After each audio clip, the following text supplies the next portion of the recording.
Hello dear students, very welcome to IFS.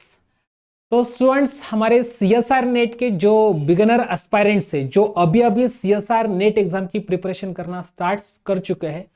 और जो अभी सीएसआर नेट की जो हर साल एग्जाम होती है उस एग्जाम के बारे में भी जानने के लिए तैयार है, जानना चाहते हैं कि छोटी छोटी चीजें जो सीएसआर नेट एग्जाम कंडक्ट करता रहता है, इंफॉर्मेशन उसके बारे में। तो उसमें से जैसे कि सभी को पता है, बहुत सारे स्टेट लेवल की एग्जाम्स हर साल होती है, गेट की एग्जाम होती है, जाम की एग्जाम होती है, उसके साथ साथ एनबीएचएम, टीआईएफआर, ऐसे नेशनल लेवल के और स्टेट लेवल के बहुत सारे एग्जाम्स बहुत सारे स्टूडेंट्स हर साल देते हैं। उसी के साथ साथ सीएसआर नेट की जो एग्जाम है वो भी एक मैथमेटिक्स के स्टूडेंट्स के लिए बहुत इंपॉर्टेंट लेवल की एग्जाम होती है, नेशनल लेवल की। तो इस एग्जाम में आप सभी स्टूडेंट्स के लिए सामने यह क्वेश्चन मार्क रहेगा that what is the validity of CSR net certificate. क्योंकि गेट एग्जाम की बात करी जाए, एक बार आप गेट एग्जाम क्वालिफाई हो गए तो वो जो सर्टिफिकेट है वो कब तक आपको यूज होगा। सेट एग्जाम में आप उसको एक बार क्वालिफाई कर दे तो उसका सर्टिफिकेट आपको कितने टाइम तक यूजफुल है। सेम उसी तरीके से सीएसआर नेट एग्जाम अगर आप क्वालिफाई कर देते हो तो इस एग्जाम का जो सर्टिफिकेट है वो सर्टिफिकेट आपको कितने दिन तक यूज हो सकता है, इसके बारे में बहुत सारे स्टूडेंट्स के दिमाग में क्वेश्चन मार्क चलता रहता है। जैसे कि कुछ स्टूडेंट्स को लगेगा कि मैंने इस सीएसआर नेट एग्जाम को क्वालिफाई कर दिया तो क्या मुझे फिर से नेक्स्ट साल सीएसआर नेट एग्जाम को क्वालिफाई करने की जरूरत है, क्या फिर से मुझे नेक्स्ट साल सीएसआर नेट एग्जाम को क्वालिफाई करने की जरूरत है, या फिर अगर मैंने एक बार सीएसआर नेट एग्जाम को क्वालिफाई कर दिया तो क्या मैं वही सर्टिफिकेट लाइफ टाइम के लिए यूज कर सकता हूं क्या। तो देखिए स्टूडेंट्स, सीएसआर नेट एग्जाम जब भी कंडक्ट की जाती है तो कंडक्ट करते टाइम ये सीएसआर नेट एग्जाम के जो रिजल्ट्स निकलते हैं वो दो सेक्शन से निकलते हैं। एक होता है एलएस लेक्चरशिप के लिए और एक होता है जेआरएफ जूनियर रिसर्च फेलोशिप के लिए। तो स्टूडेंट्स जब भी अप्लाई करते हैं सीएसआर नेट एग्जाम के लिए, भले वो मैथमेटिक्स के लिए अप्लाई कर दें, तो फिर भी उनका जो सेक्शन होता है वो इन दोनों में से एक को सिलेक्ट करते हैं, या तो वो एलएस के लिए अप्लाई कर सकते हैं या फिर वो जेआरएफ के लिए अप्लाई कर सकते हैं। अप्लाई करते टाइम इस बात का ख्याल रखें कि अगर आप एलएस के लिए अप्लाई करते हैं, यूजुअली एलएस का जो कट ऑफ होता है, ओके, कट ऑफ की अगर हम बात कर ले तो एलएस का कट ऑफ ये छोटा होता है जेआरएफ की कट ऑफ से। और अगर आप बात करने जाए किसको अप्लाई कर ले, अगर आपने एलएस को अप्लाई कर दिया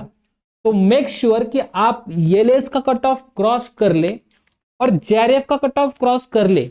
फिर भी आपको एलएस का ही मिलेगा। बट अगर आपने जेआरएफ को अप्लाई कर दिया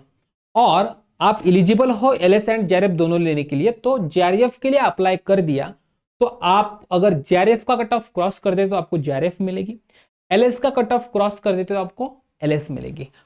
एंड उसी के साथ साथ मैं आप सभी स्टूडेंट्स को बता दूं कि ये जो लेक्चरशिप जो होती है एक टीचर्स की एलिजिबिलिटी टेस्ट के तौर पे इसका कट ऑफ लगता है लेक्चरशिप का, वेयर एज जेआरएफ का जो कट ऑफ लगता है जो कि होता है जूनियर रिसर्च फेलोशिप। मतलब जो भी स्टूडेंट्स एमएससी कंप्लीट करने के बाद या फिर पोस्ट ग्रेजुएशन कंप्लीट करने के बाद फेलोशिप लेने के लिए चाह रहा है, जिसके लिए उसको अमाउंट मिलती है, ठीक है। और ये जो फेलोशिप होते हैं वो उन स्टूडेंट्स के लिए होती है जो पीएचडी करना चाहते हैं। तो वो स्टूडेंट जो होते हैं पीएचडी करने के लिए, उनके लिए जेआरएफ का कट ऑफ क्रॉस करना कंपलसरी हो जाता है। अगर किसी को टीचिंग करनी है तो वो एलएस का या फिर जेआरएफ का किसी का भी कट ऑफ क्रॉस कर सकते हैं। तो अब बात आती है वैलिडिटी ऑफ सर्टिफिकेट की। तो अगर आपने एलएस का जो सेक्शन है उसको अप्लाई कर दिया और आप एलएस का कट ऑफ क्रॉस कर देते हो तो इसका जो आपको सर्टिफिकेट मिलेगा, यह सर्टिफिकेट आपको लाइफ टाइम के लिए आप यूज कर सकते हैं, उसमें कोई भी डाउट नहीं है। लेकिन अगर आपने जेआरएफ को अप्लाई कर दिया और जेआरएफ का कट ऑफ आपने क्रॉस कर दिया तो आपको जेआरएफ क्वालिफिकेशन का एक सर्टिफिकेट सीएसआर नेट प्रोवाइड करवा के देती है, जो आपके मेल्स के थ्रू आपको मिल जाता है। तो ये जो कट ऑफ क्रॉस कंप्लीट करने के बाद आपको सर्टिफिकेट मिलेगा, ये आपको सिर्फ और सिर्फ 2 ईयर के लिए, आने वाले 2 साल के लिए ही आप इसको यूज कर सकते हैं। इसका मतलब अगर फॉर एग्जाम्पल आपकी जेआरएफ कंप्लीट हो चुकी है, कट ऑफ क्रॉस कर चुके हैं और आपकी जेआरएफ हो चुकी है, आने वाले 2 साल में आपने कहीं पे भी पीएचडी के लिए एडमिशन नहीं लिया और कहीं पे भी पीएचडी के लिए आपने एडमिशन नहीं लिया और उसके बाद अगर आपको एडमिशन लेना हो पीएचडी के लिए और एडमिशन लेने के बाद अगर आपको फेलोशिप चाहिए होगी तो आपको फिर से नेट एग्जाम देके उस फेलोशिप को प्राप्त करना पड़ेगा जेआरएफ के कट ऑफ को क्रॉस करने के लिए। तो मेक श्योर अगर आप जेआरएफ क्वालिफाइड हो या फिर क्वालिफाई जब भी होंगे तो विद इन 2 ईयर्स आपका एडमिशन लेना जरूरी है अगर आपको फेलोशिप चाहिए तो। ठीक है, तो आई होप आप सभी स्टूडेंट्स को ये जो 4-5 इंफॉर्मेशन मैंने दे दी है वो इंफॉर्मेशन हेल्पफुल रही होगी और चीजें क्लियर हुई होगी। तो ऐसे आगे डिफरेंट टॉपिक्स को मैं यहाँ पे लेके आऊंगा, डिफरेंट